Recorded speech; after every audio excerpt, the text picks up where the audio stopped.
Good evening, all. I hope you all doing well. Okay, so students, I request please inform your friends to join the session. So we are starting for the day. Kindly inform your friends to join the session. Sir, good evening, sir. Yeah, good evening. Hi. Hi, good evening. Yeah, how are you, sir? Yeah, I'm fine. How are you? Yeah, I'm good, sir. Thank you. Yeah, Yeah, you can start the session, sir. yeah, sure. Just a minute. I'll just share my screen and I'll start. Yeah, sure.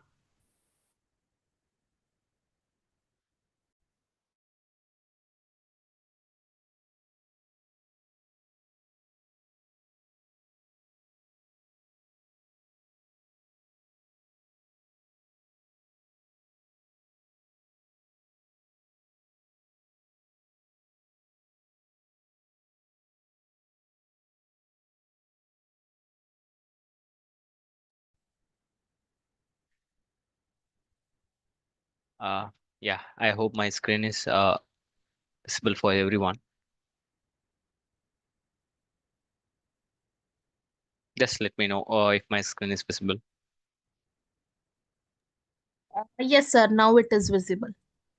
Yeah, thank you.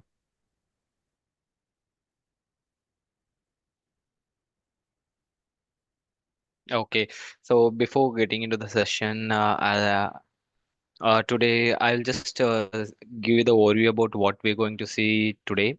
So today we are going to see about the OSL layers, then IP address, and how the IP address will help in the cybersecurity fields. That and all we're going to cover in the today parts. And before getting into this, if you guys have any doubts, and the previous days, day one, day two, day three, if you guys have any doubts, just drop the message. But I will inform you that per specific time, so that time you can drop the message. I will help you to clear on that. And one more thing, last day, uh yeah, last day, there's one person asked few doubts related to the TCP and other part of areas, that I will cover, because uh, if I cover right now, so sure most of them will get confused. So once I cover this OSA layers, then pro IP address, then if I take that particular concept to make them clear, then everyone can able to understand that. So that's why today I will just go on the topic basis. Then I once complete this, I will take that particular part and I will explain that. Yeah. Okay, sure.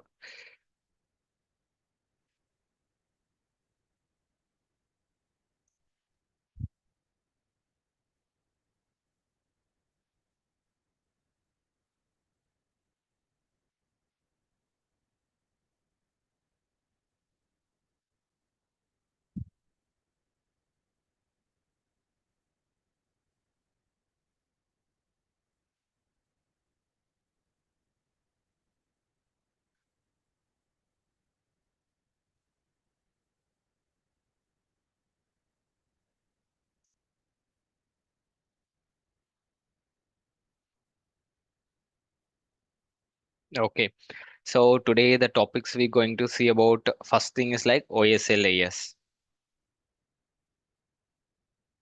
Okay, even not only in the cybersecurity area, if you go for the network, if you go for the server side, so if you try to learn firewall, whatever we start, the base we have some basic things, like OSA layers, IP address, this and all the fundamentals. We should understand that, because once we get into the IT sectors, most of the area will play. OSA layers, IP address, that and all.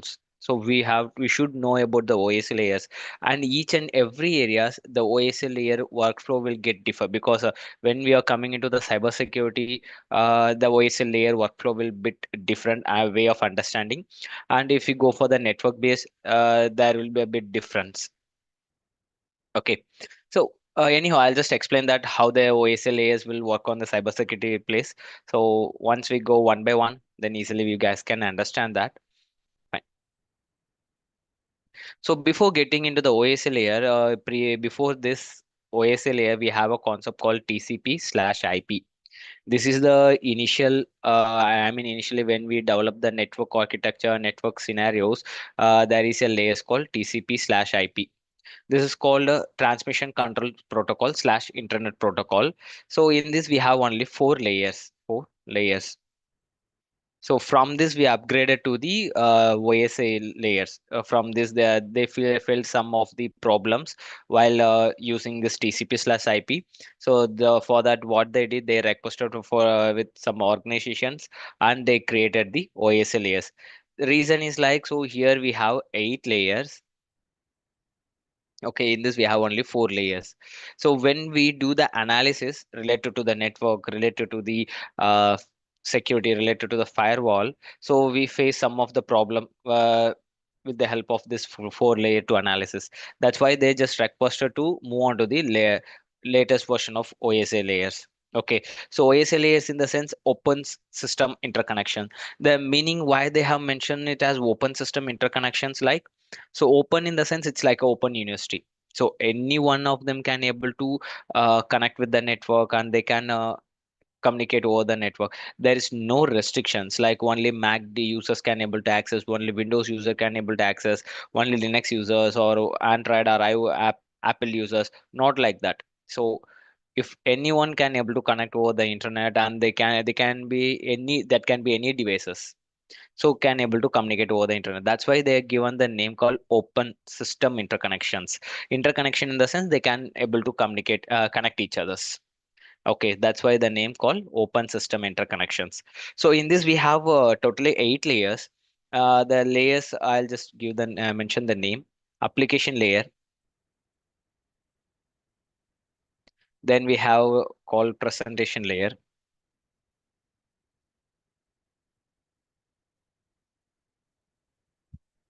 then we have session layer,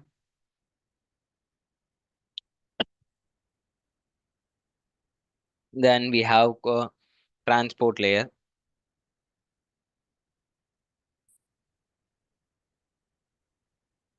then we have network layer, then data link layer,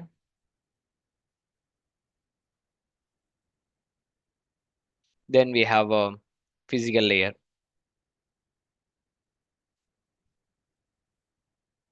So actually, so if you go on search in internet, you will see the layer from the bottom.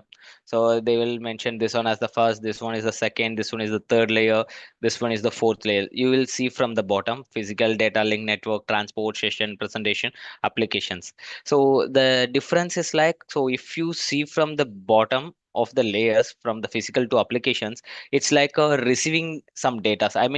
OS layers will help to um, transfer the data and receive the data.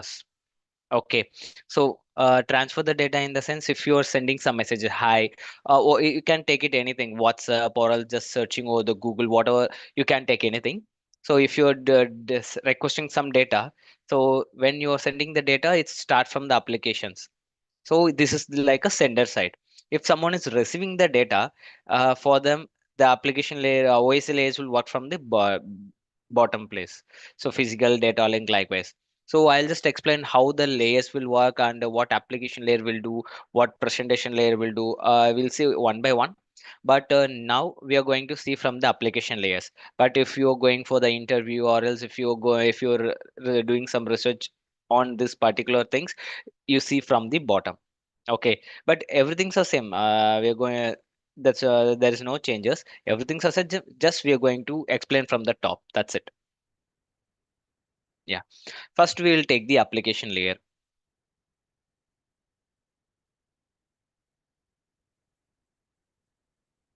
Okay. So application layer in the sense, uh, we say it as an end user, and we can consider you are using some application like Firefox, and you are using Chrome, or else whatever, WhatsApp, whatever the application you are using over the internet, that all application will come under the application layers. Okay, so and we can say it as end user. So why we are saying it as end user, like, so you can open the browser, and here you can type the name called google.com.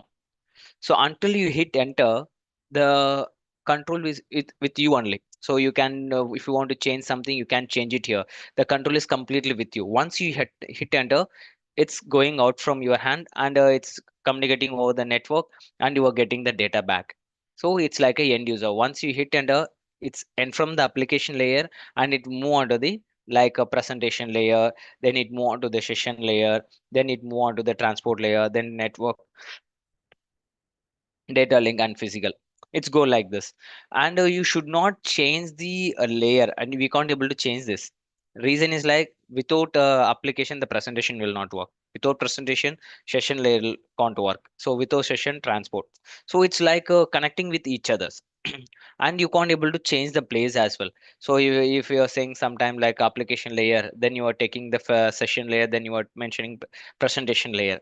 So if you change the flow, I mean, if you change the place, automatically the entire flow will get changed, because each and every layer have some unique performance. So if you are sending some data, application layer will work has some part, and presentation layer will work for one work in some specific scenarios.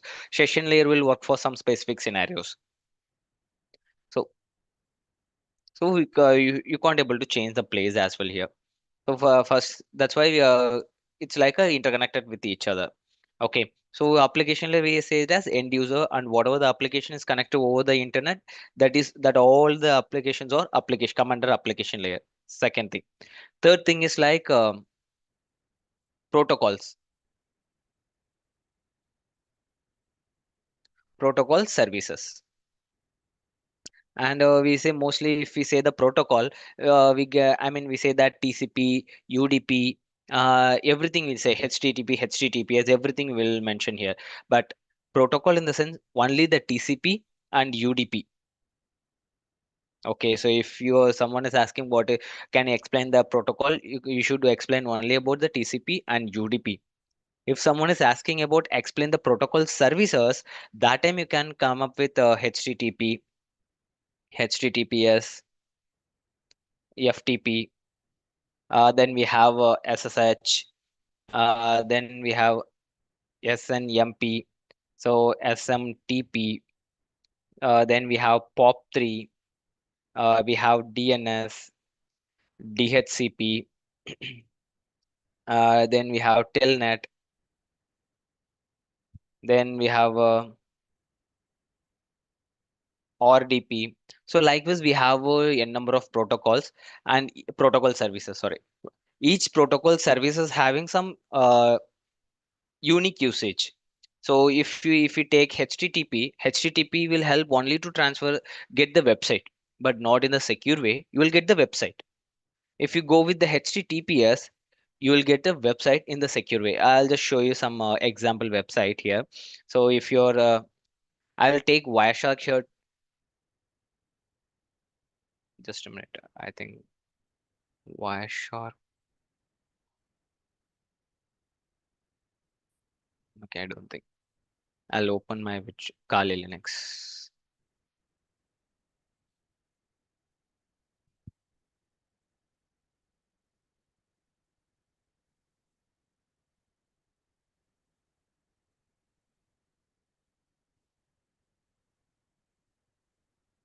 Yeah, I will share you. I'll share you. Sorry, from the last meeting itself, you're asking. I'll share you my profile. No issue.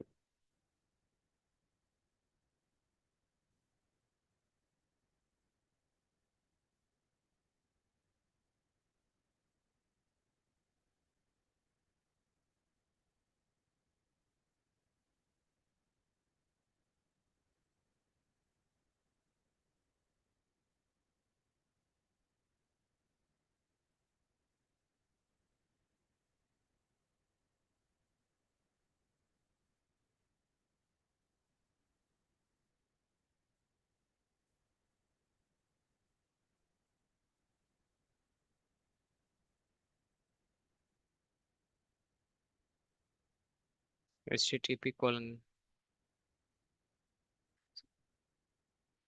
Yeah. So I'm just opening a website called demo.testfire.net. HTTP colon double slash demo.testfire.net. So here I'm just opening the site in HTTP, not in the HTTPS. Okay. So meanwhile, I'll just open the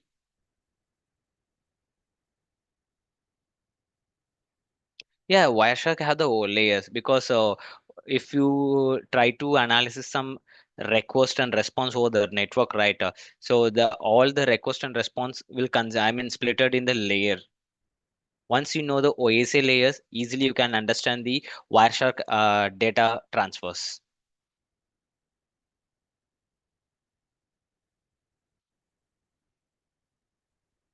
Yeah. So here I'm just opening this Wireshark. If you guys don't know about the Wireshark, we can say it in simple words. You can able to analyze the network traffics. Network traffic in the sense, if you are doing some backend, I mean. Okay, you are accessing Google, you are accessing Facebook, or you are trying to access something over the internet. Whatever the request you are sending over the internet using Wireshark, easily you can capture, and it will give everything in the clear format. So clear format in the sense, so if I request this website, right, we know only that okay. So my browser is requesting the website. And I'm getting the response from that particular servers. That's only we know. If you open the Wireshark and if we see that before requesting that particular endpoint, there is some sort of communication happen between me and my target server, so that all the communication easily you can able to see via the Wireshark. So Wireshark will help you to do so many things, not only just analyzing the backend of the website request. If you want, if there is a wipe call, like wipe call in the sense, if you see some Zoom call or else WhatsApp call, if it is not in the proper secure way, easily you can able to monitor via Wireshark, and even you can hear what is the actual data is transferring over the network. Data in the sense you can play and you can hear that voice. So that much things we can able to do. But now we are going to just see about back and I mean website request and response here. So here I am just actually what I did. I'll just sorry. I'll just open once again.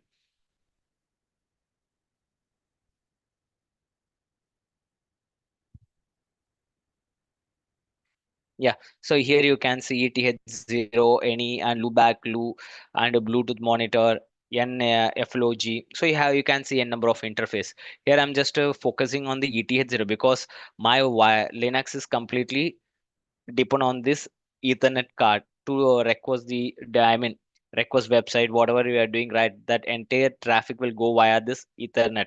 So that's why I'm here selecting ETH0. If your system is transferring the data over the Wi-Fi card, you can select Wi-Fi here, and even you can see here Wi-Fi. Yeah. So what I'm doing now, I'm just opening and I'm just hitting this website once again. Okay. So if you see the Wireshark traffic, you see huge number of traffics. Here what I'm doing in filter, I'm just giving HTTP. Okay. So if you see here, once I hit the HTTP, you can see the two requests. So two requests in the sense, uh, first request is like so source and destinations.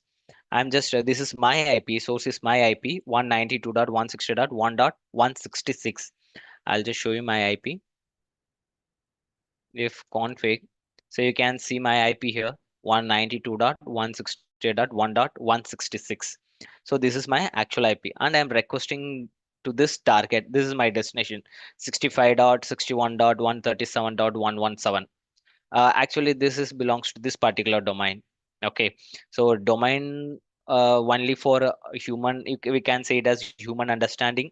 So IP is like a mission. So if you want to request something over the internet, so everything converted to the IP, so only we can able to understand, because we can't able to remember the IP, right? So that's why whatever the IPs go, I mean, domain names we are giving in backend, once it's sending the request out of my system, it's converted to the IP. The IP will transfer over the network and you will get the data. Okay, fine. So there, if you see here, then there is a second request. I got a response from my target to my system. Okay, so here you can see 200. Okay, so first thing is like I get in the sense you can see here in info get. You can see the option called get in the sense you are trying to get some request, I mean get some data. That is called get request, sending some request. And the second thing is like you are get the response from for that request. If you get the 200, it's like a response. Okay, you got a success response. That's why you can see the website successfully. So I am clicking on login now. Go and see if you see the Wireshark.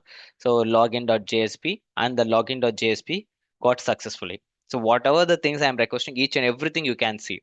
And same thing if I typing some password here, admin I am typing something 1 2 3 4 5 6 7 8. Okay, I'm just giving some random password here. Okay, so I'm just click login here. So I know that the password and username is wrong, but we are just trying to monitor the traffic. So in the next request itself, you can see option called post. I mean, if you are in the, yeah, I mean, if you are trying to request some website, right? That time it's work in the get method. Get is just like a getting some data from the server. That's it. So post in the sense, so if you're trying to upload some data like a file uploads, or else if you're trying to log in some site, that I mean the website is carrying some data from us to the server. So that time it's work in the post method. So if you see the post, if you open this, you see the HTML form URL encoded. If you click on here, you can see the user ID and password. So this is the actual username I have typed in that application, and this is the actual password. Okay, so you can able to see all the datas. Okay, so if you are running the site in HTTP, if the same, if I run in the HTTPS, just I'll run it as an HTTPS, and I'll stop this and restart it again. Okay, now what I'm doing, so instead of HTTP, I'm just giving HTTPS. Okay, the same site, HTTP. Yes, okay. So I am just a minute. Okay, so if you see here, you can't see any data here. You can't see any data. So before, if the same site, if I run in HTTP, I can see what actual domain, I mean functionality I'm clicking, and what actually I'm doing. Whatever the things I'm doing in the application, I can see everything. So even you can't see the Wi-Fi. I'm typing something password admin, and username. Sorry, username is admin. Password 1 2 3 4 5 6 7 8. Okay, errors are common, but you can't see anything here. So if you transfer some data over the HTTPS, I mean HTTPS in the sense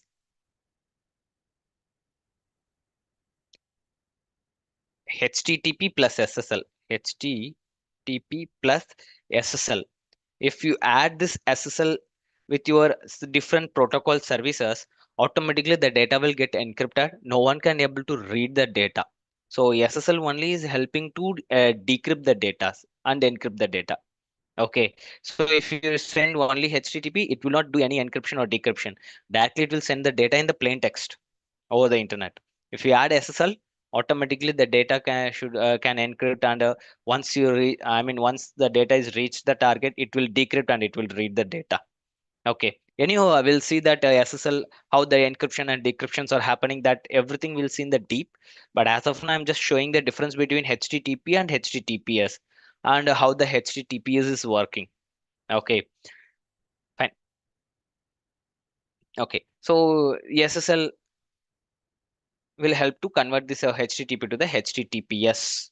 Okay, that's why the data is getting. That's why we are saying HTTPS. Okay, so like this, we have a number of protocol, like how I said here.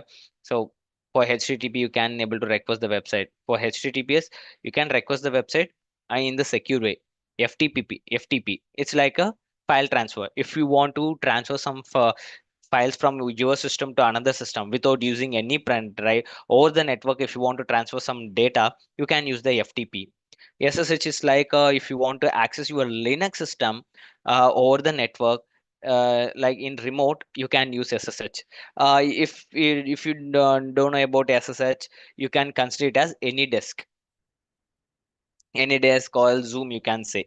Okay, so if I want to access your system, if you give me any desk ID, once I type that any desk ID in my system applications, directly I can able to access.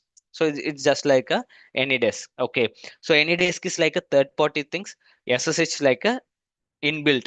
So in Linux you have by default you have the Linux SSH. Okay, so you don't want to install any third party software like AnyDesk or else TeamViewer, something like that. Okay, mostly organization, if you are working in the finance level of organization, right, they will not allow you to install any third party applications. That time you will use whatever the things default in your system, you will use the same things. Okay, you will not install any third party, and they will not allow you to install that, because they think like, okay, if the third party's application is installed in our system, if that application get hacked, automatically my installed system will also get hacked, and there is a chance of data breach. So they will not accept that. Okay, so SNMP in the sense network monitoring protocol. If I want to do some monitoring over the network, that time I can do. Or DP is like a same like any desk. This will work for the Windows. This is for sending the email. This is for receiving the email.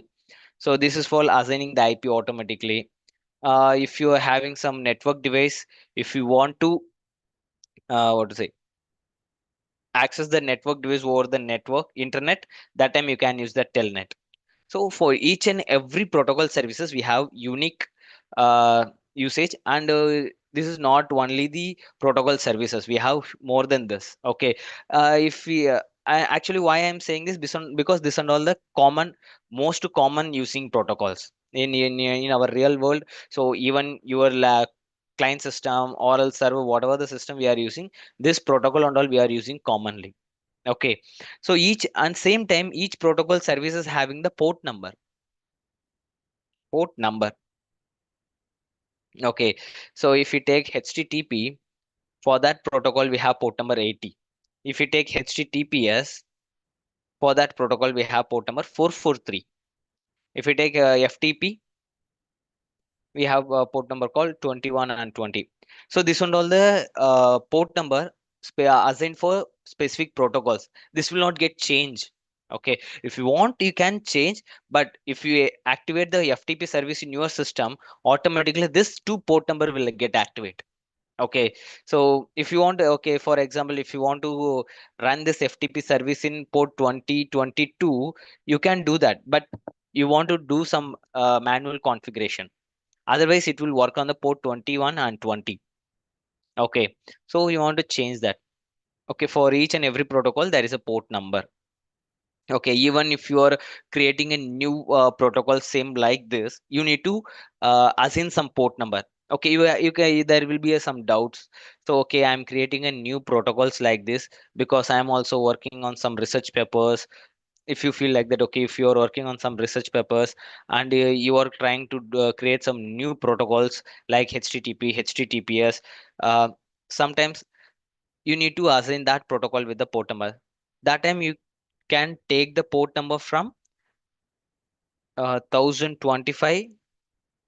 I mean, total number of port number we have 0 to 65,535. Okay, this is the total number of port number. Okay, and if we go and search what is the default, I mean, most commonly used port number, it's come under 1 to 1024. Okay, so from the 1025, this and all we consider as a random ports. Okay, random ports. Okay, random ports in the sense if you are creating some new applications or new, I mean, new protocols, same like this, you can take the port number from this 1025 or more than that. Okay, you can take the any one port number and you can assign with your applications. So whenever your application is running, so by default automatically that port number will take consider. Okay, so the port number will the protocol services and port number will help to run some data over the network. If you want to run something on the network, sure that application need protocols. IP is one of the thing. Same time we need the protocol as well. Protocol services and port number, everything we need. Okay. So if you guys have any doubt till now, so you can ask me. I think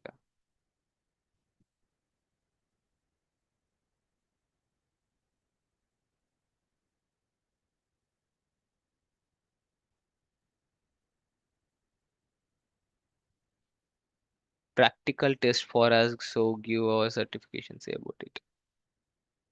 I can't able to get your point. Can you just explain? Ask me 1 second. I mean, in clear way.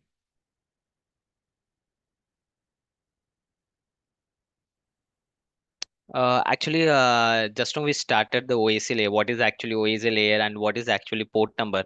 So still now we not yet completed. So if you want to, if you want to consider what is port number, it's like a door. So you take there is okay. I'll explain once again. Okay, this is your system. Okay, in this system you can run n number of services. If you want to run website, you can do that. If you want to run database, you can do that. Okay, so if you want to run any other service, ABC service, that also you can do that. If you want to run some service over the network, okay, over the internet, you can do it from this system. Okay, from here, there is a one person trying to request this server to get the website. Consider the site name is called abcd.com. Okay, so here there is a person opening the browser and typing abcd.com. Okay, here I'm just only requesting the website, not any other services. There's a database services, there are ABC services are there. I'm not requesting any other services. I'm just requesting only the website here. So that time what happened, my system will request this particular server to get only the website. So it means this my server will hit only the port 443 to get the website. Okay, so other services will not get disturbed. So only it will hit the port number 443. If there is a one more system trying to access this server for the database access. Okay, so we consider it as this is the public. You can say this is a public user. Okay, there is a public user trying to access the website. This is the this system is the employee system. Okay, employee system, this one.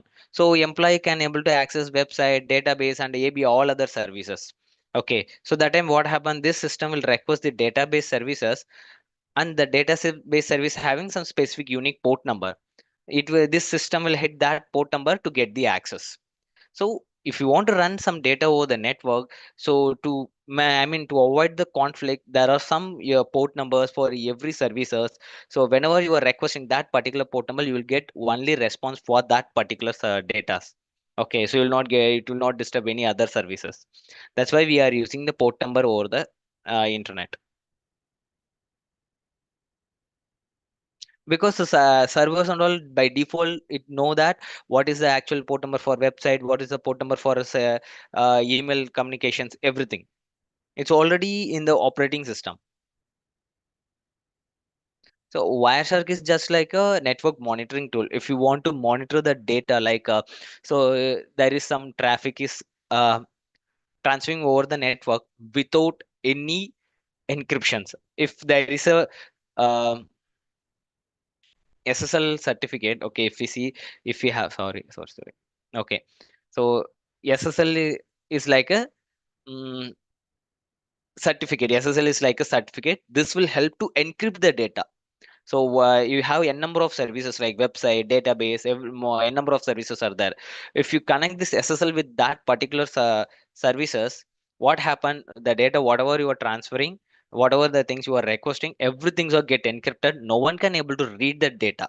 That's why SSL services are using. Okay, so that's type of services we can't able to monitor via Wireshark. We can do, but we need to do some background work to monitor in the Wireshark. Okay, by default, you can't able to monitor the SSL traffic. Okay. So if you are running some HTTP, normal without SSL, if you're running some request, or else if you're trying to access some services, Wireshark may help you to read that data. And if you're typing some password, username, whatever it is, you can easily read in the plain text.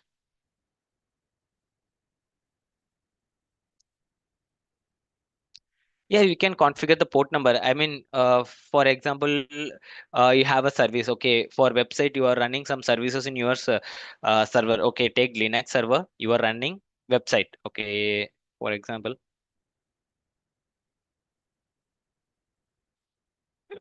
Okay, so actually, this is the server. Okay, here you are running website services. To activate this website service, what we do, we run some commands. Okay, command in the sense we run some of the services. The service name called Apache. Okay, Apache 2. This is the service help you to run the website. Okay, once you activated this particular services, automatically your system will understand that, okay, so my owner is trying to run the website and I need to activate the port number 80. Okay, automatically it will understand and it will activate the port 80. And you have some configuration file also for this particular Apache. Okay, you have some configuration files. If you know how to play with this configuration files, you can able to change the port number 80 to 8080. Instead of running the website in the port number 80, you can change it to 8080. Okay, if you know how to play with this configuration files.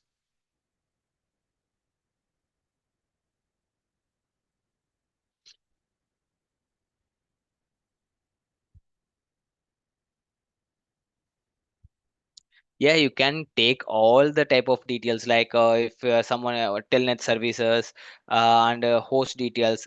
See, if you're trying to access, I mean, okay, you just consider there is a server running with telnet. Okay, if someone is trying to access the telnet services, if you're running the Wireshark in that network, easily you can able to see what actual password that particular user is typing, and what is the operating system is running on the target. Everything you can easily understand that.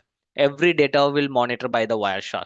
If until that particular service is not configured with the SSL, until that you can monitor. If it is configured with the SSL, sure you can't able to do that. We need to do some other additional activities to perform that.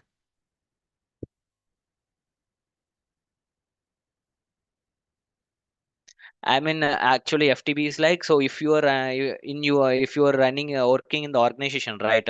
You don't, if you want to share some files, okay, you have some sort of files, like you consider you are a developer, okay, so you are nearby your colleague. I mean, your friend is also working in the same company. He is also developer, okay.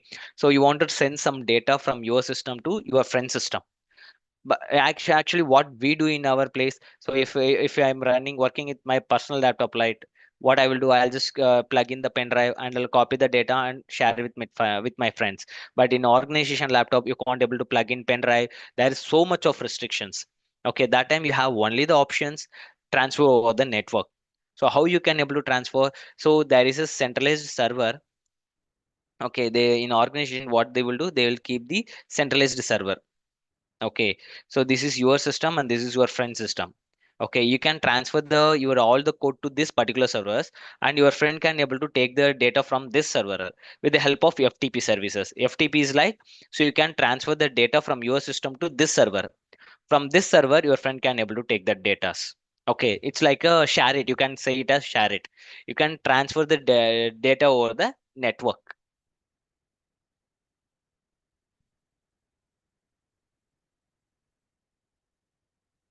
Yeah, both are different because SMTP is like a email. Okay, if you want to send some email, your SMTP service will work. If you want to access some of the network devices like routers, switches, or else firewall device, if you want to access, or else like you have a tower, right, telecommunication devices, if you want to access that particular device, that time telnet will work. Okay, both are having the different work scenario.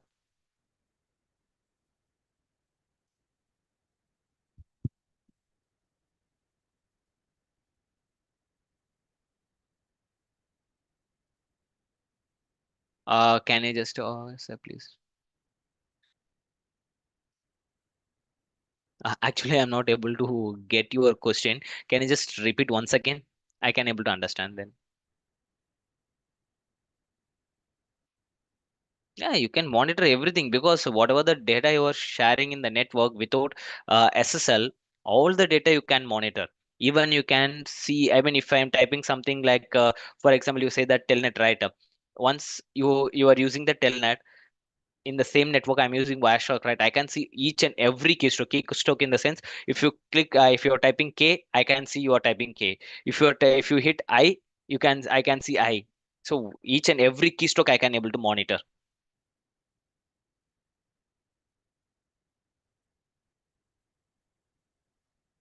So I to give, I think this can able to I mean, okay, practical exam for your side to get. Okay, this you will get the answer at last of this class, end of this class, because Shushmita will help you on this. Yeah, I'll share that. I'll share that end of this class.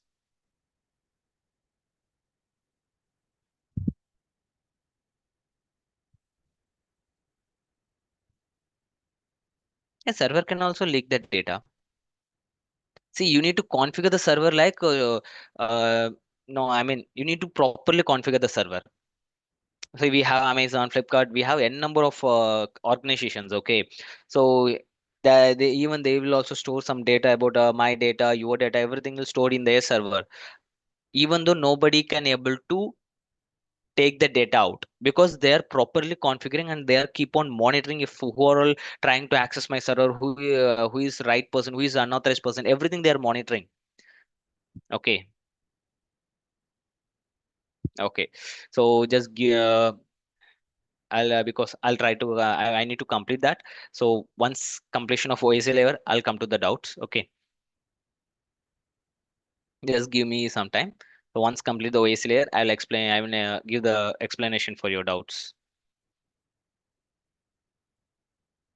Okay, so we just see only the application layer. What is application layer? So application layer is like end user, and the second point is like whatever the application is communicating over the internet, that all application come under the application layer, and application layer will handle the uh, protocol services. Once this all get monitored right, then it move on to the presentation layer. Okay, so presentation layer will do the encryption, decryption, understand about the operating system, and compression and decompression. So if you're sending some data over the network, presentation layer will understand the operating system. What is your actual operating system? What is the target operating system? Then it try to encrypt the data, and it will try to compress the data because if you are sending some around 1 GB of data, right? So sure we know that it will take some amount of time to transfer to the target. So what this presentation layer will do? Presentation layer will compress the data and send to the target. Okay, so once this and all happens perfectly right, then it's move on to the session layer. Okay, session layer.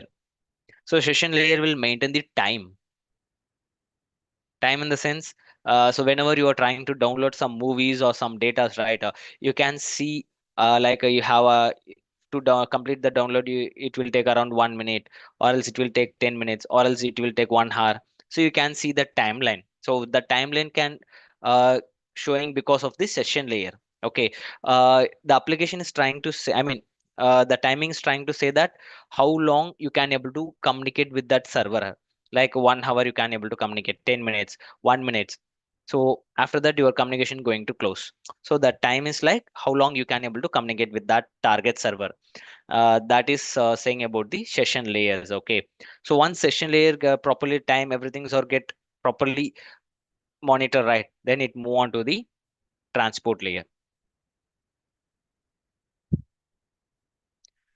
Okay, from this is the main part of the OAS layers, because totally OAS layers having 8 layers.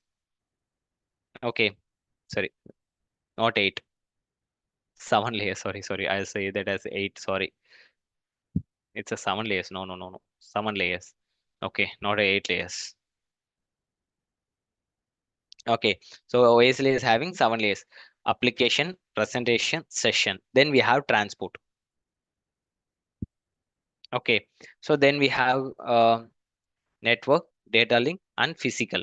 So the top 3 layers we say it as web layer. Okay, bottom 3 layers are network layer. The transport layer is like a mediator. Okay, mediator in the sense, in the top 3 layer, whatever the data you're trying to send, okay, it's like a same data. I mean, memory size, everything, nothing gets changed. Just it's compressed, but not the entire data will not get changed. Once moving to the transport layer, the data, everything so will get changed. There are huge changes in your data packet. Okay, so this is like the transport layer is like a mediator. So this transport layer will help to understand what actual data is coming from the web layer and understand and then transmit to the data network layer. Same way, whatever the data is coming from the network layer, transport layer will understand and it's communicate to the web layer. So it's like a mediator. Okay, without this transport layer, we can't able to uh, do some transactions. Okay, so transport layer.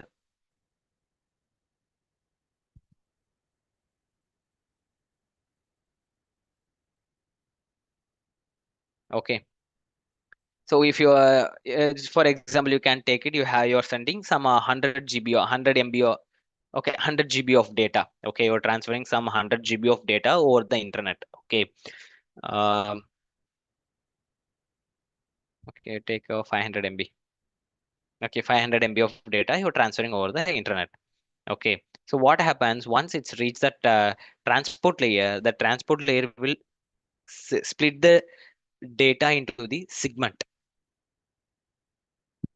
Okay, segment 1, segment 2, segment 3, segment 4. It will split the segment like this. Okay, so it will split multiple segment, and for that splitting that segment, there is some algorithm is running in the backend. Okay, that algorithm names called red. Okay, there is algorithm called red algorithm that will run in the backend and analyze a whole, I mean, how many segmentations the data can be split. Okay, so the only that algorithm will help to split this what to say, the segmentations. Okay, in each and every segment there is a concept called TLS. Okay, TLS segmentation 1, TLS segmentation 2. It will be like this. Okay, this 100 MB of data is split like this. Okay, so for each and every segmented data have the TLS, and it's take the segmentation 1. It will keep like this. Okay, TLS in the sense transport layer security.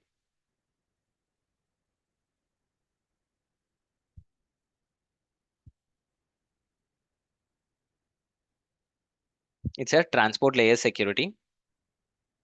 So under this you have the protocols. Okay, protocol. We see in application layer we saw about the protocol services. Here I am saying that protocol. Protocol in the sense TCP and UDP. Okay, so the protocol services and all come under the protocols. Okay, so if the, I mean, the HTTP, if you are seeing there's a site running in HTTPS, right? So it will come under the HTTP. If you are sending some SNMP services, sorry, SNMP services, this and all come under the UDP. I will explain why it's coming under the TCP, why this HTTPS coming under the UDP. Okay, but first of all, we just want to understand that each and every segment having the TLS. TLS in the sense transport layer security. Under the transport layer security, we have the protocols. Under this, we will get the protocol services. Okay, TCP in the sense transmission control protocol. UDP is like user datagram protocol. Okay, so TCP is like a secure communication. UDP is like a non-secure communications, and TCP is like a bit slow. Whenever you're trying to access something over the network, it will take time to get the give the response back. But UDP is not like that. It's not secure, but it's very fast. Okay, so because the reason is like that TCP is handling the handshake. There is a concept called handshaking, three-way handshake. Okay, three-way handshake in the sense. So you just take this is your system, my PC. Okay, so this side you have your server. Okay, so server in the sense you consider it as Google. Okay, yeah, this is a Google server. You're trying to require you are trying to get, I mean, you are requesting for the Google website. Okay, before requesting for the website, what my browser will do some communication with the server. Okay, to maintain the genuine, I mean, trust. Okay, so what it will do, my system will send synchronization data. Okay, it will call sync. Then what my Google server will do, it will give back synchronization plus acknowledgement. Okay, then the target, my system will send acknowledgement. It's like a in synchronization in the sense saying hi to the Google server. Hi Google server. For that, what my Google server will do? response back like synchronization plus acknowledgement, like, yeah, hi, tell me what I can do for you. So acknowledgement is the sense, yeah, thanks for your response. Uh, we need to communicate. We need to do some communication. For that, we maintain some of the encryption. Okay. So what my system will do, my system will send some of the encryption standard. What and all the encryption standard my browser have, right? It will send all the encryption standards. Like we can say it as cipher shoot. Okay, this one should I can able to understand. Like it will send whatever the cipher should my browser can able to understand. It will send to that Google server. Okay, this is called client hello. Client hello. Okay, in client hello, my browser will send the encrypted. What type of encryption can helpful to transfer the data. So then what my Google server will do, my Google server will do, Google server will respond, okay, you have sent this much of encryption standard, I can able to understand this one. So after that, my server Google will respond back with the server hello. So after this, all the conversation, my system will request for the google.com. Even if you want to see this traffic in the Wireshark, you can see. Okay, so I'll show you that. Okay, so what I'm doing now. So first I'll try to get the Google IP. Okay, ping google.com. Okay, this is my Google IP. Okay, actually why I'm trying to get the Google IP, because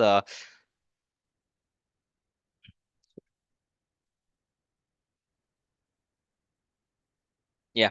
So the reason is like, if to filter in Wireshark, I need the IP. So that's why. So I'm doing IP dot addr equal to IP. Okay. So whatever the request is transferring over the network for this specific IP, so I need to see in the Wireshark. That's why I'm giving here IP address. Okay.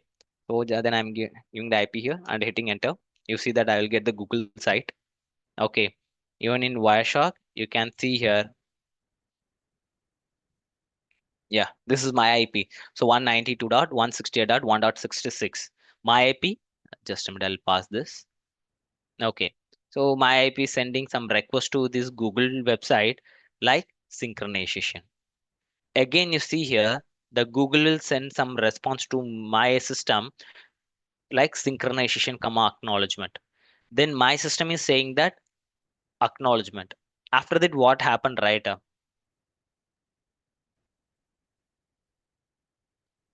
Okay.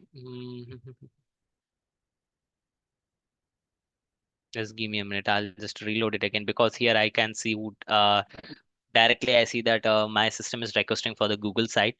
It's like a get HTTP. It's in the sense, it's directly trying to get the Google site. Okay. Before this, you see that HTTP. Sorry, not server client hello server, all of that everything you can see before this. So what I'm doing now, I'll just try to access this once again. Okay, I'm restarting this. Okay.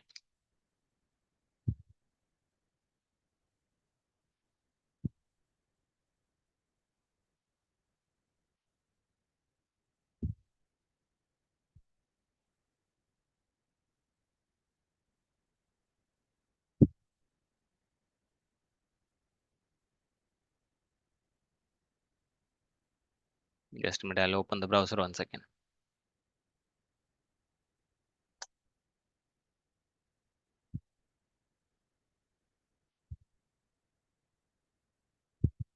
And give me a TCP.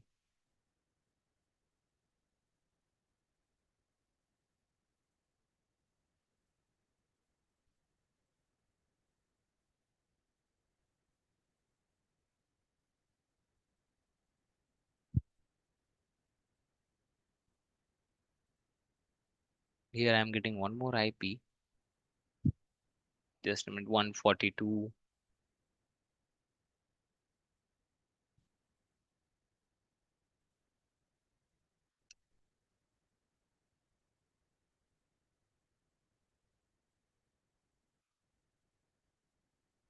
67.46.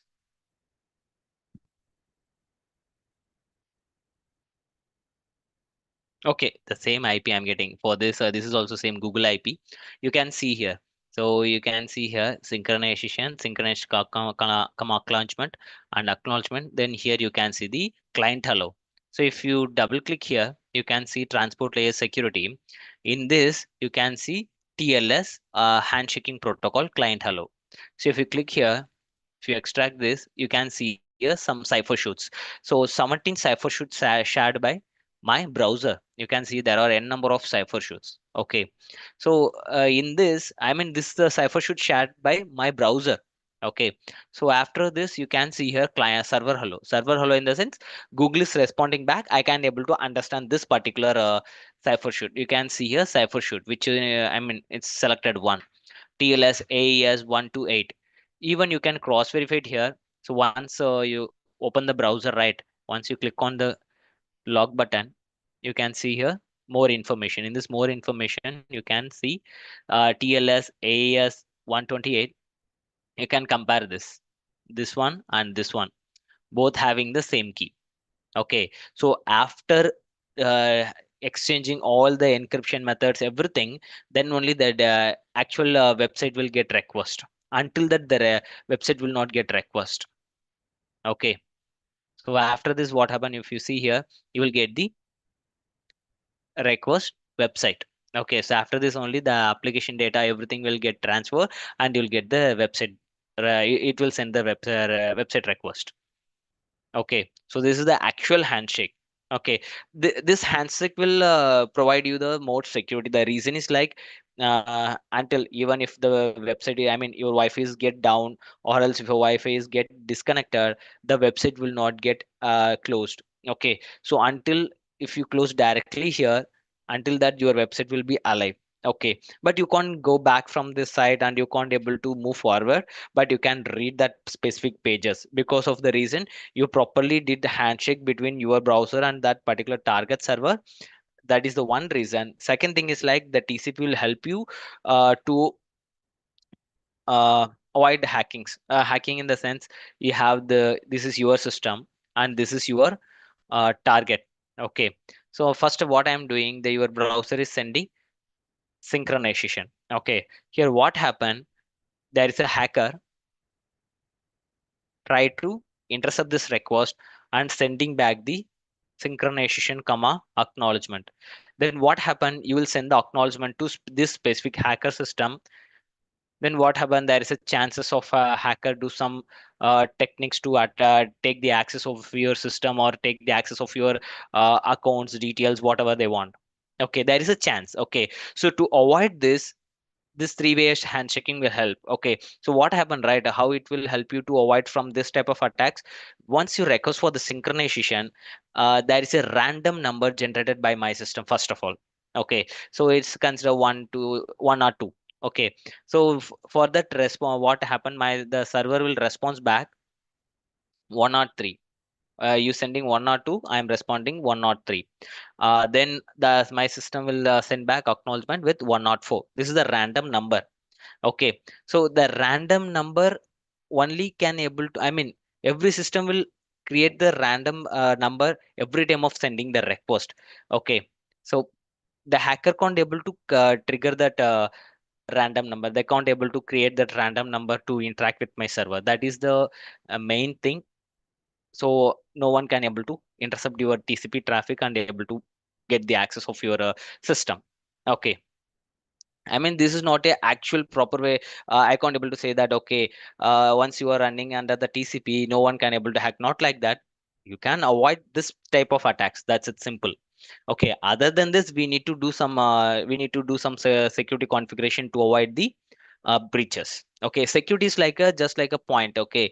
So we know that in olden days there is a king. Okay. The king will build the security layer by layers. Same way we need to build the security. So here, if the king is staying here, you need to build the first layer of security, second layer, third layer, fourth layer. So you need to create a security like this. So wherever, whatever, even if you're configuring something in your system, you need to create a security. If you are transferring some data to your server, you need to create some secure way to transfer the data over the server, over the network. So in each and every places, you need to create a security. Then only you can safeguard your data. Okay,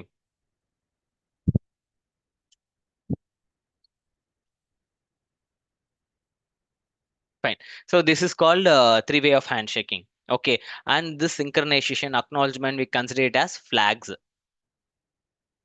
Okay, this and all we consider it as flags. Okay, we have so much of flags here for doing three-way of handshaking. We are using only two flags. One is synchronization, one is acknowledgement. This two flag is helping to uh, do the three-way of handshaking, but actually we have six type of flags. One is like synchronization flags, and another one is like acknowledgement flag. Another one is um, reset flag, then finish, push, urgent. So we have the six type of flags. Each and every flags will work some specific times. Okay, but as of now, you just understand that what is synchronization and acknowledgement. When we go for the nmap scanning port analysis, that time I will explain what is this, the other four different types of flags, and how this will help you in the cyber security field, because this type of flag will help to bypass the firewall to get the information about the target. Okay, so just understand as of now, this flags will help you to get the information about the target. I mean, if there is a firewall to bypass it. Okay, we'll use this type of flags. Okay, okay. So this is called TCP. We have three ways of handshaking. So if you go for UDP, right, there is no handshake, nothing.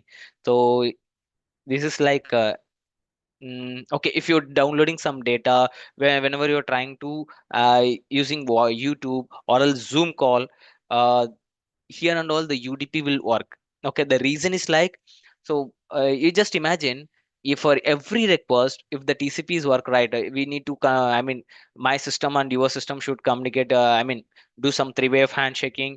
Then only I can able to, my system can able to response back. Then only everything we need three-way of handshaking. Yeah. So for everything we need the three-way of handshaking. So this will take so much of time. That's why UDP is comes in.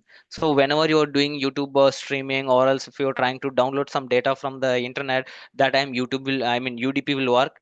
So you just request and response. So if I mean, you are downloading something from Tamil Rockers, right? So just your system will send the request. Okay. So I need the data. Then you will get the response with the data. I mean, the data packets. That's it. So you are just sending the request, getting the data. In YouTube streaming, you can see here below there is a red mark. So it will, your red mark will till here, but you can see some of the white line border here. It means until this we can able to do the streaming even without internet. Okay, it means that it's already request and collect the data till here. Okay, just request and response. So wherever you are doing some streaming, or else doing some downloads, or else trying to upload the files, there and all the UDP will work. So wherever you are doing some static page request writer, there the TCP will works. Okay, so this is the difference between UDP and TCP. But whenever you are trying to I mean, when we are doing some scanning, right? Scanning and port analysis. In the next class, we see how to do attacks for the on specific ports. That time we need to do TCP scan and UDP scan. Okay, this two scan will help you to what to say, understand about the target server. The reason is like, I'll explain that. So this is the target system running in the HTTP. Okay, just imagine running in HTTP. Okay, this is your hacker system. So what hacker will do? First, hacker will do some scan. Okay, by doing scan, hacker will understand. Okay, hacker will get the output HTTP/TCP. It will come like this. Okay, because hacker will do the TCP scan.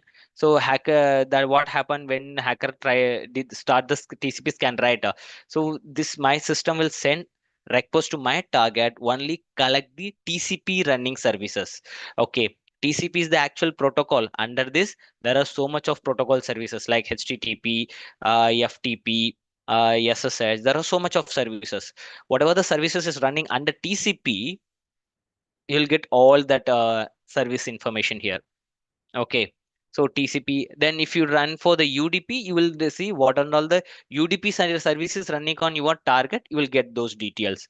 Okay. But after this, I mean, in that class, I will explain how to understand the scan information, everything that we will see in that particular class. But here, I'm saying that using TCP and UDP, we are going to perform some scan to get the output. Okay. Because if you want to do some data transaction over the internet, you need protocol services. Sure, we know that. So because in application layer I explained that protocol services is main. Okay, so the protocol services will work under TCP or else UDP. So if I do some TCP scan, I'll get what and all the services running under the TCP. If I do the UDP scan, I get what and all the services running under the UDP.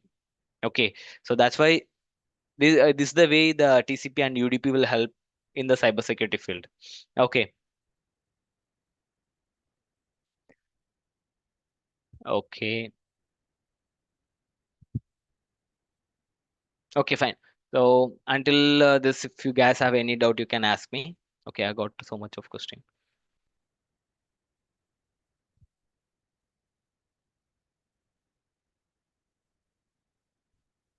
See, if it's not like a compulsory. If you want to transfer some data over the network, sure you need the IP address, port number. This two only will help you to transfer the data over the network. Okay, so if you don't have IP, you can't able to transfer the data over the network. So if the SSL is not properly configured, so initially I show you right. So for that demo.tc, I mean demo.spi.net. So whatever the password username you're trying to request to that server, right? The hacker easily run the Wireshark, sit in between the Wi-Fi. I mean, in your Wi-Fi, hacker will run the Wireshark and read whatever the data you're sharing to that target. Easily hackers can read, and hacker can use that credential to log in again. Then actually we know that what hacker will do once they got the complete access.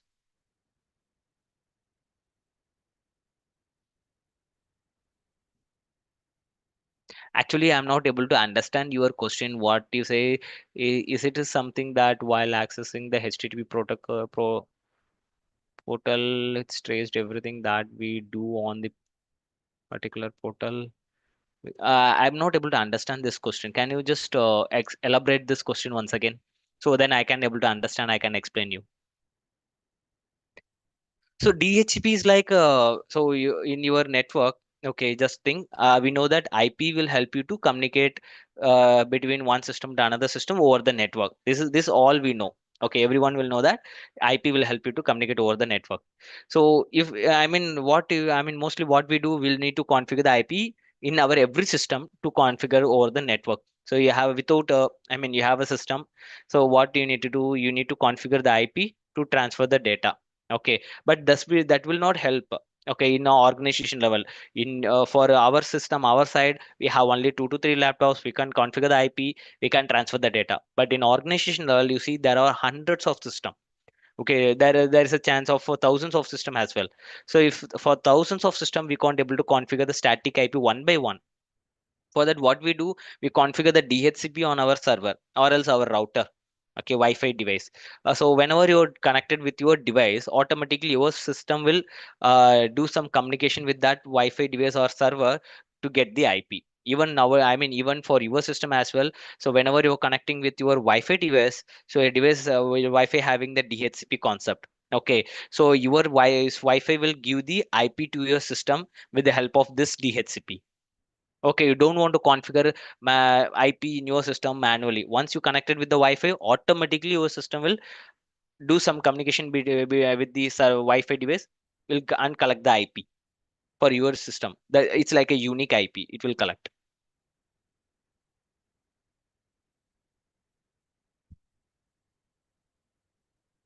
Uh, we can't say like that. Okay, HTTP is like we can able to trace behind, and HTTP is not. We can't able to trace that.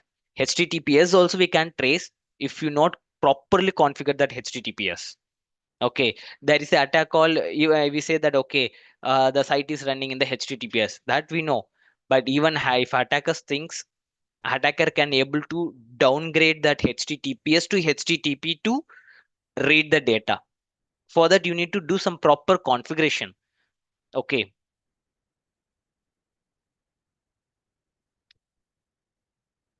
Yeah, it's like a man in the middle attack.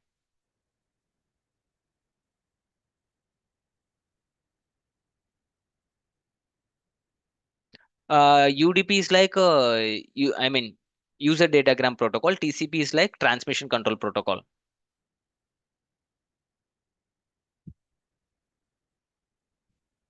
I mean, three-way of handshake in the sense, okay. So now, you just imagine, you are the server, I am the client. So if I want to get some data from you, I can't able to directly come and I can ask that, okay, I need the data. Before asking the data, first what I will do, hi, you will respond back, hi. So then what I will say, okay, I need some data from you.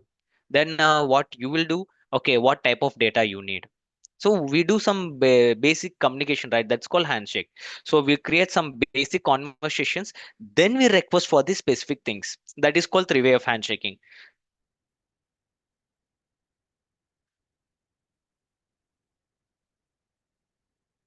It's not based on the algorithm. It's based off the SSL certificate. Okay, so in SSL certificate we have different types of versions. SSL 3.1 points, I mean 1.0, 2.0. Then we have TLS 1.0. Likewise, we have different types of versions. If we configure TLS 1.2 or else 1.3, then fine. Your website is safe. Okay. If your site is not configured in the TLS 1.1, 2 or 3, then there is a chance of downgrading your HTTPS traffic to HTTP to read your data. HTTP is just like accessing the website in the secure way. HTTP in the sense not in the secure way. Actually, HTTP is like whenever you are sending some credential over the network, right? So you are accessing some username, password to log in. So no one can able to read that particular username credential if the website is running in the HTTPS. If it is running in the HTTP, sure, the attackers can able to read that credentials.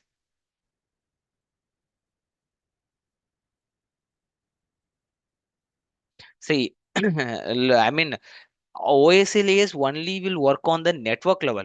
Okay, the location faults that and all will not, you can't able to capture over the network. Okay, so for that, if you want to do some capture, okay, I'm transferring some data over the network. Even there is some problem happens, I need to find out actually in which place it's happened. For that, you need to analyze the log. So only log will help you to understand in which place the fault has been created. Okay, so OSA layer will not help you on that. So for UDP, you can take YouTube. So if I mean TCP and UDP, if you're, I mean, even you can see some live example. If I disconnect my Wi-Fi, right, on the spot, the Zoom meeting, everything will get cancelled. Okay, the reason is like it's a UDP traffic. For UDP, there we don't want any handshake. Okay, there's no three-way of handshaking anything. Directly, it will just send the request. Okay, you it's like okay, just consider I'm teaching you right. Consider it as UDP. I'll say if you ask what is UDP, I'll say user datagram protocol. Again, you need to ask can how user datagram protocol will work. Then I will explain this is the way datagram protocol will work. Then you need to ask again one more doubt, then only I will respond back. If you start requesting something, I'll stop response. Okay, that's why it's very fast, but it's like a secureless. Okay, if you stop requesting, I'll stop responding. So it's like that.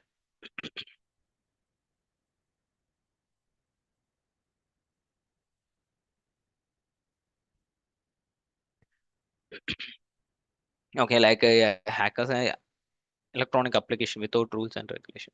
I mean electronic applications in the sense, if you are looking for specific things, you can ask me, I can explain you on that.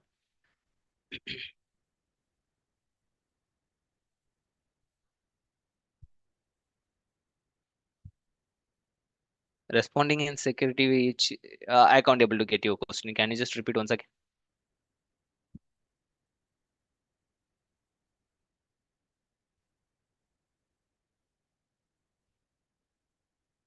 Okay. Actually, protocol in the sense, protocol is not like specific things. So when you are learning about the server, right? So for example, if I want to explain you about the HTTP protocol properly, if I want to show you HTTP protocol, I need to show how you can able to work on the Linux server, Windows server, because protocol we are saying that what is the actual, I mean basically we are saying what is the actual usage of that protocol. But anyhow, I'll try to show you that, because if I want to show you practically, then I need to get into the server side, not in the cybersecurity area. But anyhow, we'll try that.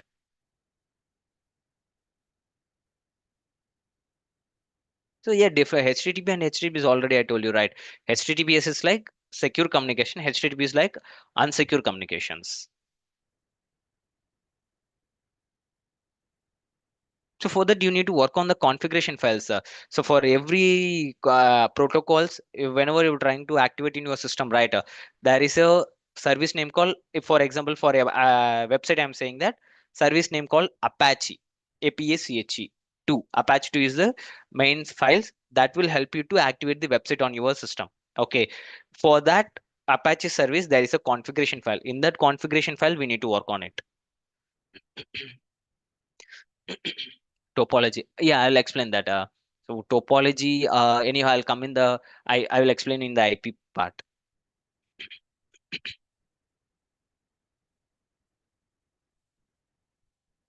See, not only IT device, okay, whatever the device you are communicating, you are connecting over the internet, all the device, there is a possible of hacks.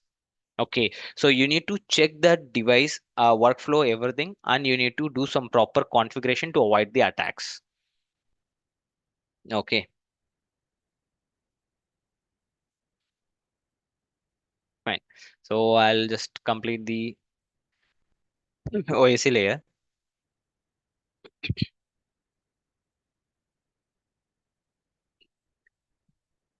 Okay, so now we just see the transport layer. What is the actual transport layer? How it will work? So transport layer, we see it as it's whatever the data is coming from the web layer, it will convert it into the segment. So TLS slash segment one. Okay, so even if it is splitted into so much of packets, right? Segmentation like 100, 200 segmentation, each and every segmentation having the TLS, and it will keep the segmentation one or two or three, whatever it is. Okay, so after that transport layer, it will move on to the network layer. Okay, so network layer is like so it will convert the sigma from segment to packet. Okay, packet in the sense you can consider it as it's like a post. Okay, just a post. So where while doing, I mean, whenever you're doing some courier or something, right, you will write from address and you will write the to address. So network layer will understand the IP of the from and to. Okay, so what is your IP? For example, 1.1.1.1 is my IP. 2 is like 2.2.2.2.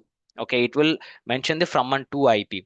So even if you have 100 segmentation packets, right, in 100 segmentation packet also, it will write the from and to address. It will, the network layer will convert the segmentation to the packet, and in the each every packet it will write down the from and to address. Okay, so after writing this, what happen, it will send to the data link layer. Okay, so what data link layer will do, it will convert the packet to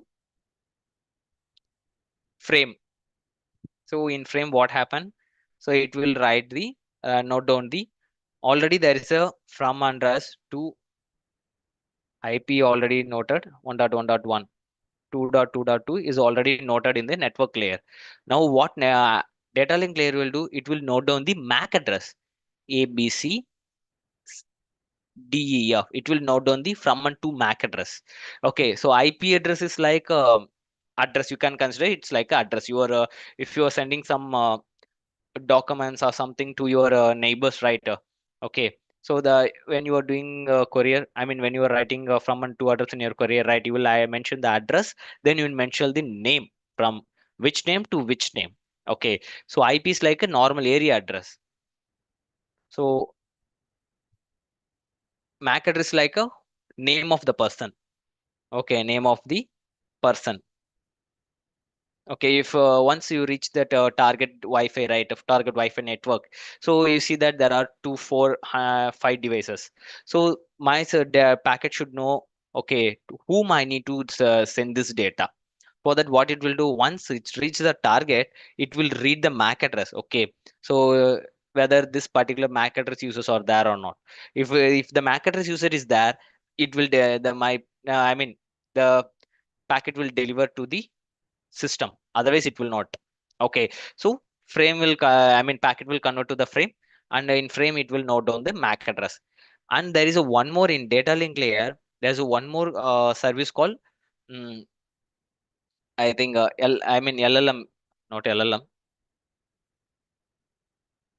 We have one more services that's I forgot the name. I'll just give me a minute. I'll think and I'll explain that. But that services will help you to mention the sequence number. Sequence number in the sense, um, Mm, you have 100 of packets frames, right? Because 100 segments convert to the 100 packets. 100 packets will convert to the 100 frames. So it means you have 100 frames. So for example, you just imagine you are downloading some movie. Okay, so the movie size is like 100 MB. 500 MB. Okay, the movie size will be 500 MB when you are trying to download. Okay, but over the network, what happened in backend, there is some stage OS layer stages. In that stages, from the web layer to it will convert to the network layer. So that time what happened, it's convert to the segment to packets to frame.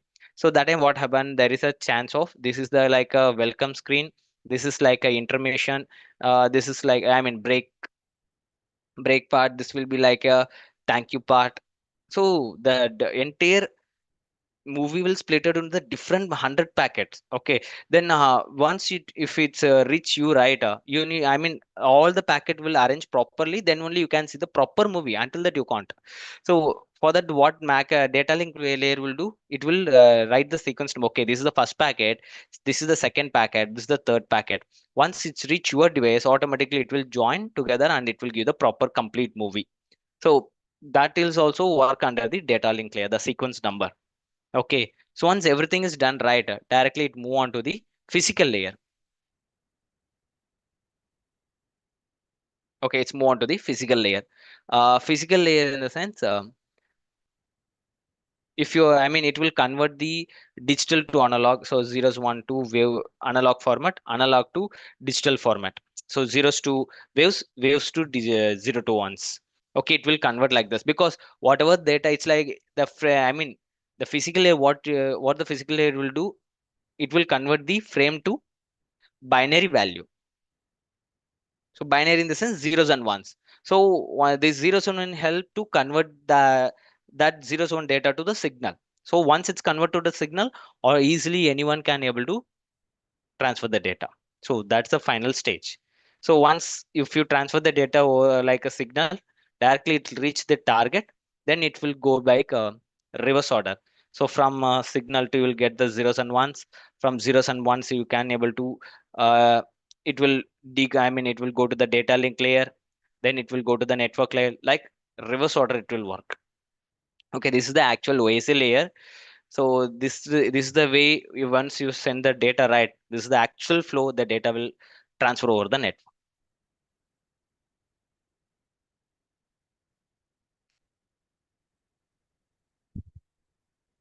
I think yeah. So this is the OSA layer. If you have any doubts, so not only for the error handling, so there is so much of things. Each and every layer is having different usage, right? So you once layer will work under the encryption, one layer is help to split the packets and help to transfer the data very fast. Because see, if you are downloading 500 MB of data, right, if it is not splitted into the multiple segment or packet, if it will take so much of time to reach to download. Okay, so that time what happening in the OS layer help to split that packet and help to transfer the data very fast.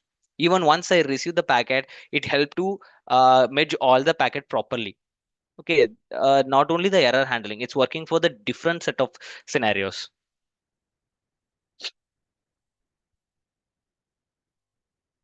Data link layer is like it will just understand the MAC address. So whenever you are sending some courier to your friends or your neighbors, what you will do, you will write the from address to address. In the from, you will mention the address and your name. In to also, you will mention the target home address, and you will mention the specific person's name. Because why you are mentioning the name? Because once it's reached that address, you need to give that specific courier packet to the specific person. If the person is not that, that packet will get returns, right? So for that proper data communication, we need address in the sense it will properly go to the target. Okay, so once it's reached the target, it will check the IP MAC address. Okay, so I reached the target with the help of my IP, because IP we consider it as home address. Okay, using home address we come to the target. So once we reach target, there are so much of laptops. We have more than 10 to 15 laptops. Okay, so in that I need to give the data to the specific persons. Okay, what happen? It will check the MAC address. Once it's MAC address matching in that particular 10 system, in that 10 system, automatically it will deliver the data to that specific system. Okay, this is how data link layer will work.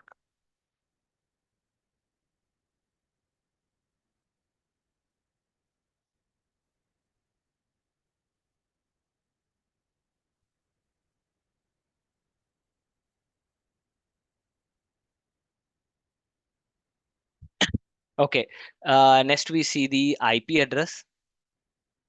Okay, so IP address is like a internet protocol. Okay, um, we have different version in this IP. We have IP version 4 and IP version 6. Okay, now we are moving from IP version 4 to V6, but actually V4 is the initial one. Okay, initially we work with the IP V4. Now we are moving to the IPv6. It's like a latest one. Okay, the reason why we are moving from IPv4 to V6, there are shortage of IP address, because nowadays so everyone are having the mobile phone, everyone are communicating over the network. In each and every home there is a 4 or 5 mobiles, right? So for everyone, they need a unique IP to communicate with the different persons. So for version 4 is not that much sufficient to provide the IP address for everyone. That's why we are moving to the IPv6, because IP version 4 having only 4.4 billion of IP address. It's like there is some statistics taken a long time back. Okay, in that they come to know that okay, IPv4 having some 4.4 billions of IP address, but IPv6 having around 360 and dizillion of IP address. It means billion and billions of IP address are there. Okay, so that's why they are moving to the IPv6. Even there is one more versions called IPv5 they found, but actually for some reason they dropped out the IP version 5. Even they not launched it. Okay, before launching itself they just dropped it and they directly moving to the V6 part. Okay, so for that IPv5 they mentioned the name called internet streaming protocol.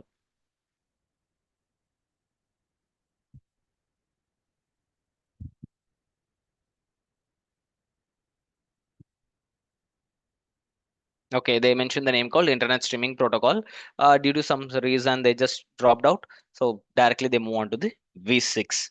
Okay, so when in cybersecurity field, we need to understand V4 and V6, because IP, we know that IP is targeting some specific devices.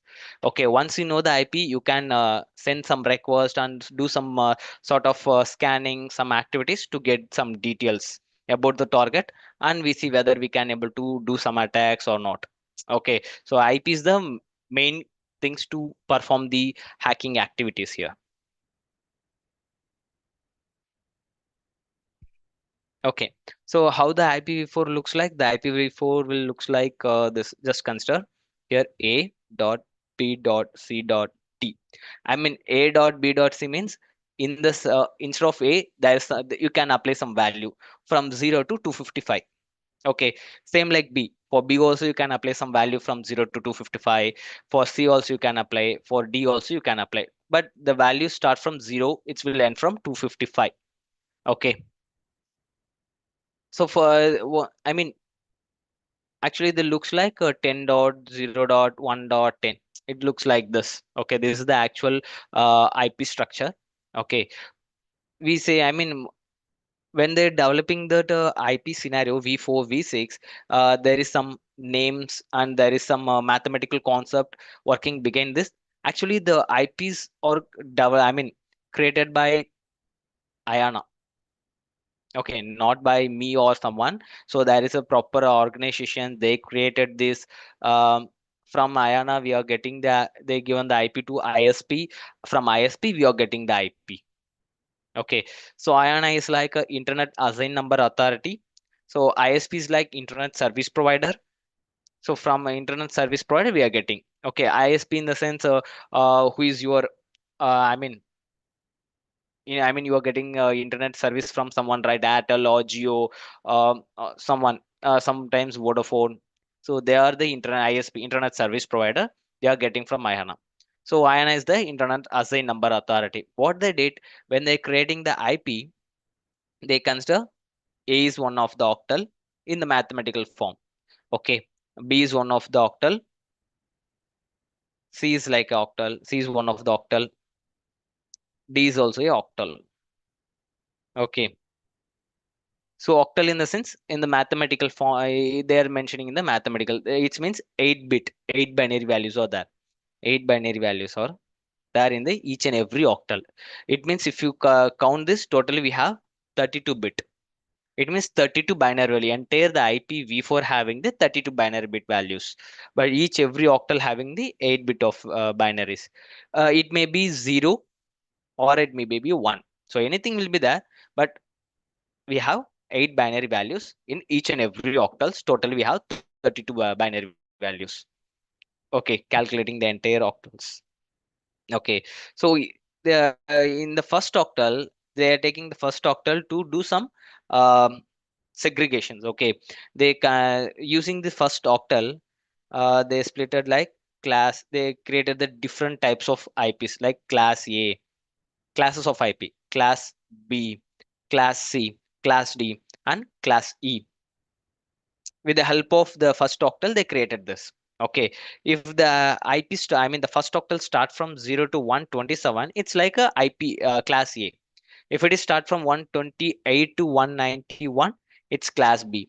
If it start from 192 to 223, then it's class C. If it is start from 224 to 239, it's class D. If it starts from 240 to 255, it's class E. Okay, so the last two value we are not using because the last two values are working for defense and research purpose. Mostly we are using working by using these three values, class A, B, and C. Mostly we will see this 92 in your lap or mobile.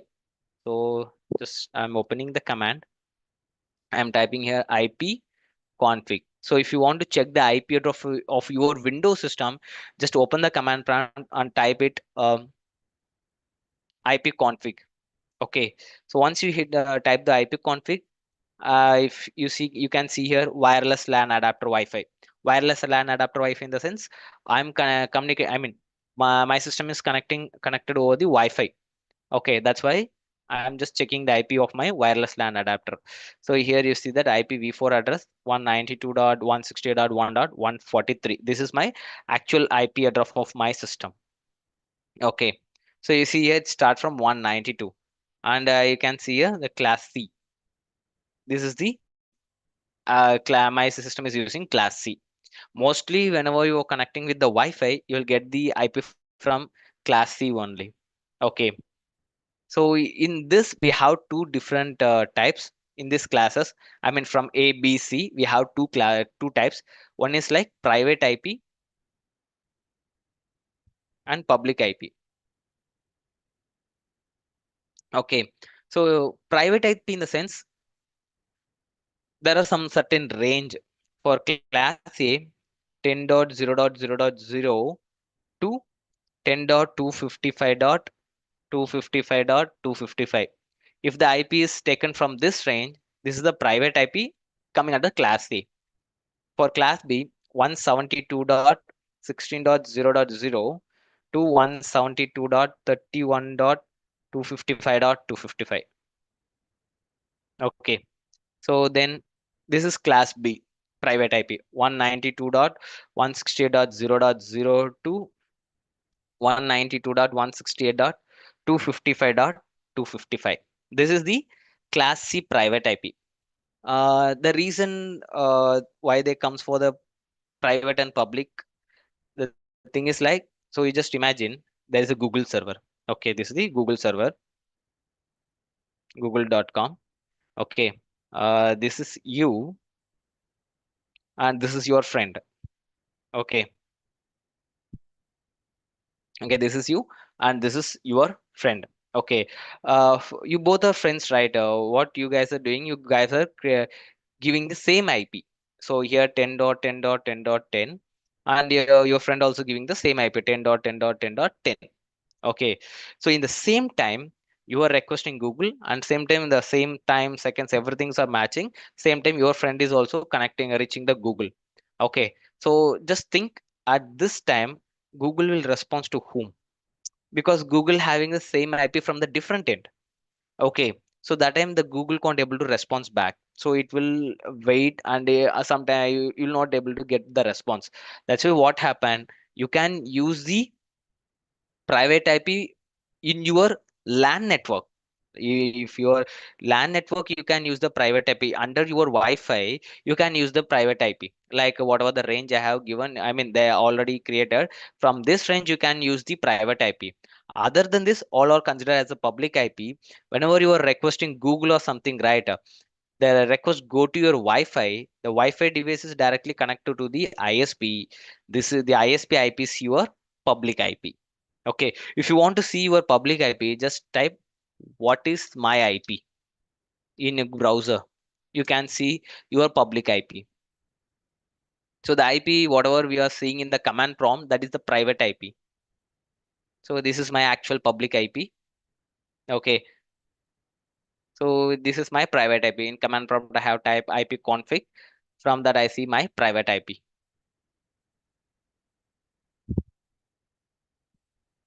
Okay, to avoid this sort of confusion, there is a concept called private and public IP.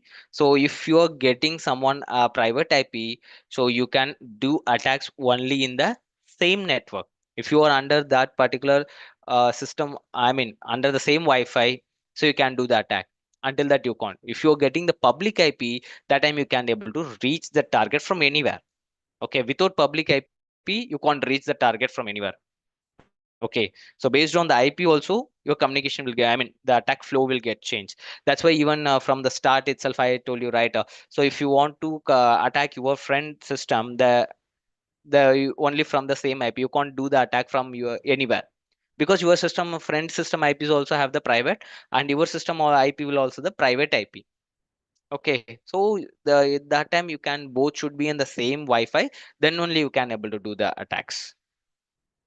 Okay. So this is the difference between private and public.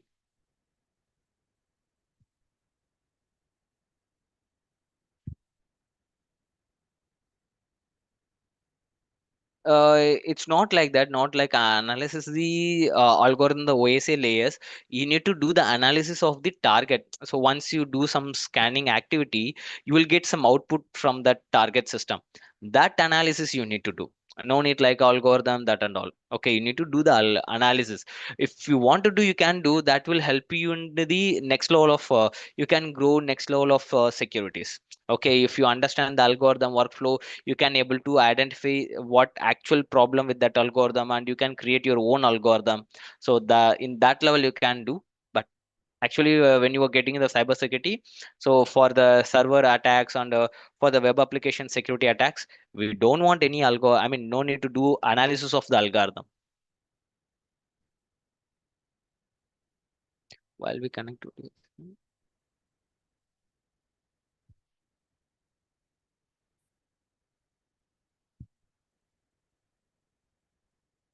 Yeah, if you in both, if both are in the same Wi-Fi, right? So we can do some of the basic scan to get who are all connected in our Wi-Fi, and what is the IP of that system, and we can able to get the OS details and system name, everything we can able to collect if you are in the same Wi-Fi.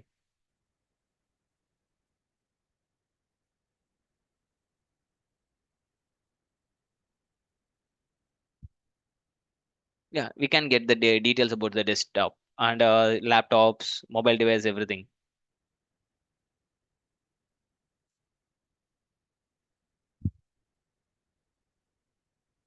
I mean, instead of books, you can refer the blogs, whatever the topics. I mean, not only don't stick with one books. You can learn. I mean, you can go read blogs. Try to um, take analysis in two different books. You will get so much of idea because whenever you are referring different books, right, everyone of the mindset and their work, they will write the experience only in the books. Okay, so the everyone having some different sort of experience. So whenever you are reading different books, you will get the different idea about the network and cybersecurity.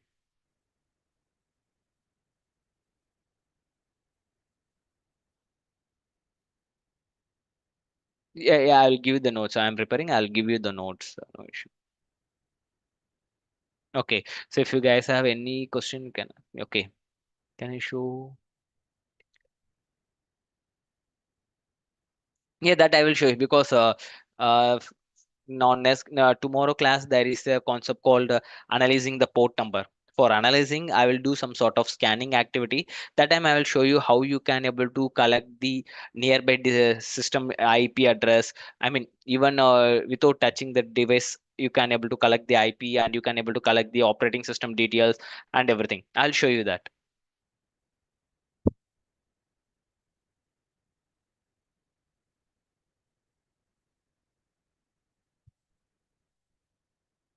Okay, yeah, that we'll see. Books in the sense. Um,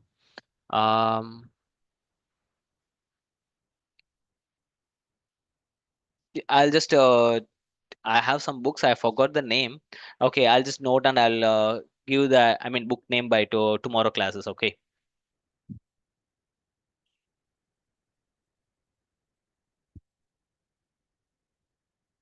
Okay.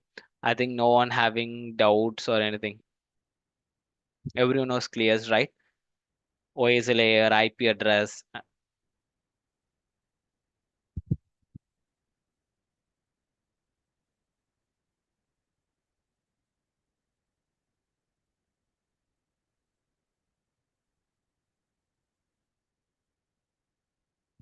Yeah, that we will do.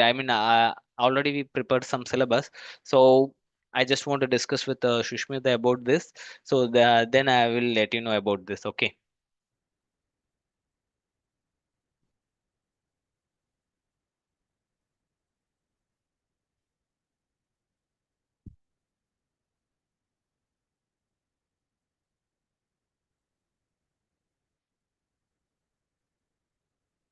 I can't able to get ABC or not fixed in the sense they already created that scenario.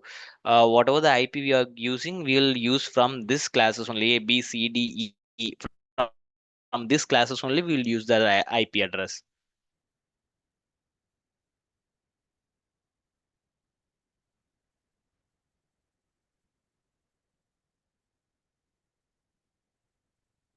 Information, I'm not able to get you.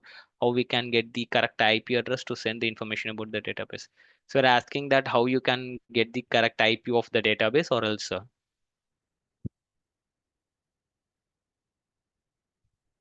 See, public in the sense, if you want to connect with the outside of the, if you want to connect with Google, Facebook, or Yahoo, for that you need the public IP.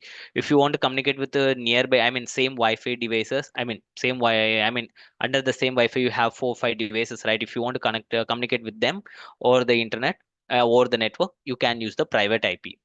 For public IP, you have a only option to check from the browser. Okay, you need to type this command. Okay, what is my IP? Or else you can visit this particular site to get the private IP. Okay, sorry, public IP. If you want to see the private IP, just open the command prompt and type the IP config. Here you can see the private IP of your system. Okay, this IP will help to communicate within the same Wi-Fi devices. Okay, not in the Google, not for the Facebook, Google. for that type of scenarios. Only it will help to communicate in the same Wi-Fi devices. If you want to communicate with Google, Facebook, you need the public IP. Still, I'm not able to get this point.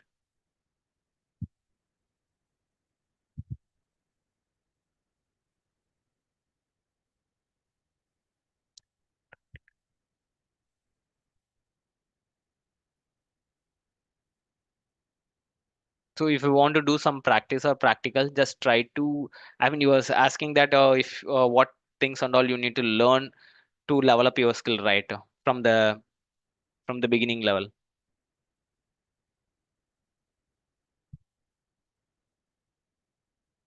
It's not like a operating system. Which operating system? We can't say like that. Even if you use the Mac, if you use the Windows, if you use the Linux, everyone are vulnerable for the attacks. Okay, so until if you not configure everything properly, there's a chance of attack. We can't say that this is secure. This is not a secure. We can't consider like that.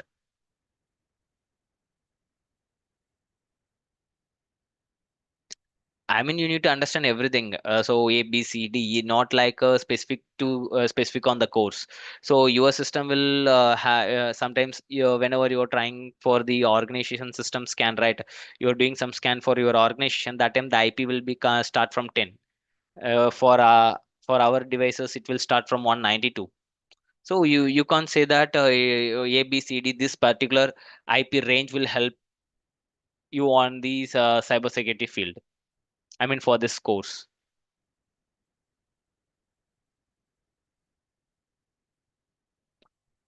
You should I'll say same, so you should not stick with any operating system. If you even if you have the Windows, even if you have the Linux, or if you have the Mac, whatever the device, you need to uh, familiar with that, and you need to use that device to perform the security activities. If you want to start with some operating system, go with Linux. So if you're specifically asking for some specific operating system, as a beginner, you want to get into the cybersecurity, just go with the Linux. You can select any Linux, Ubuntu or else Kali. You can select anyone and you can start your things. Yeah, both will have in the same single system. So if you are using mobile network, most of the time IPv6 will work. If you're using normal Wi-Fi device, that time IPv4 will work. Because nowadays mobile devices are taking the IPv6 as a priority to do the communications over the network.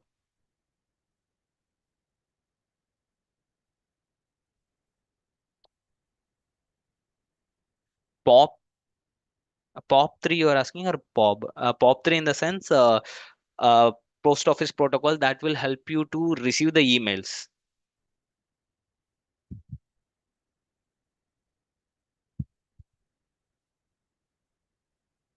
Yeah, that I'll discuss with Shushmita and I'll explain you that. Yeah.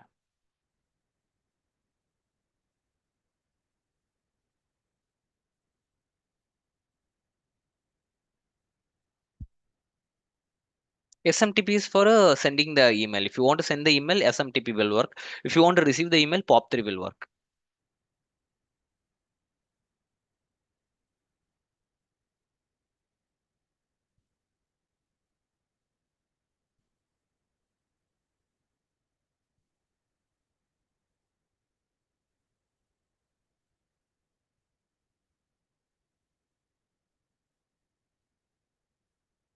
It will create a load because you are I mean just not only configuring the multiple OS in the single system. So if you open this multiple OS in the same time in that system, it will create so much of loads. SNMP is like monitoring the network. If someone is transferring data from your device to, okay, for example, you are transferring data from your device to some other device. Okay, the SMTP will monitor at what time you did that conversations with uh, A device to B device. That everything will monitor by the SNMP.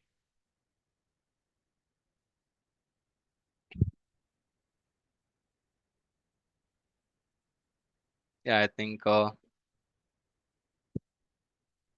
Hello, Shishmita.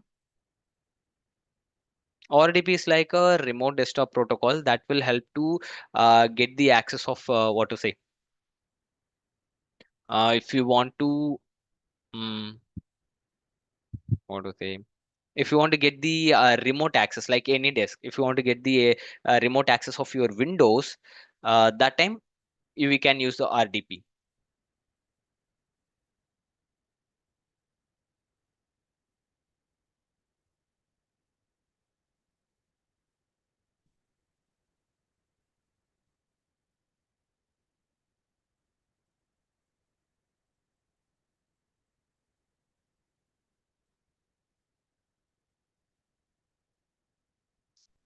Tunneling, I will explain. Yeah, I'll explain the next classes about tunneling. Okay, if you guys having any doubts on the today topics, you can ask me.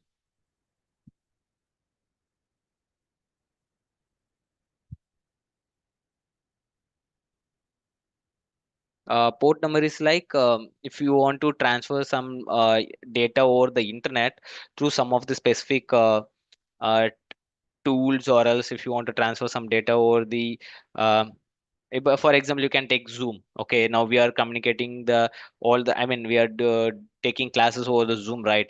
For even Zoom also, there is some of the specific port number will work to do this interaction, everything. So because we are doing some interaction over the network, right?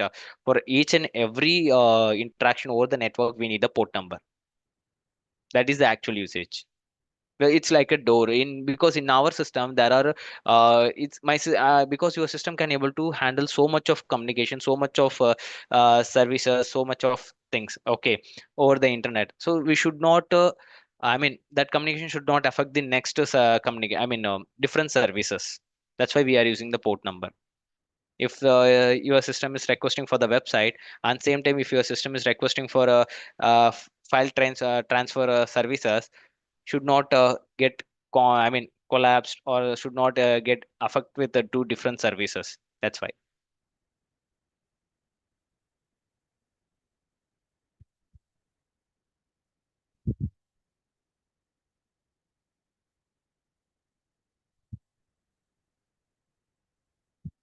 Outdated device. So what happened to the IP address of outdated devices? And if the IP is configured in the outdated device or outdated application, so sure the attacker can able to do the attacks, because once you can configure the, I mean, if the server is having the IP address, sure anyone can able to interact with that device, right? Then easily attacker can able to do the attack, because you are saying that that is outdated device. So sure, outdated device having major priority of remote code execution, and there's a possible of a command injection of on the applications. So easily attacker can able to gain the access.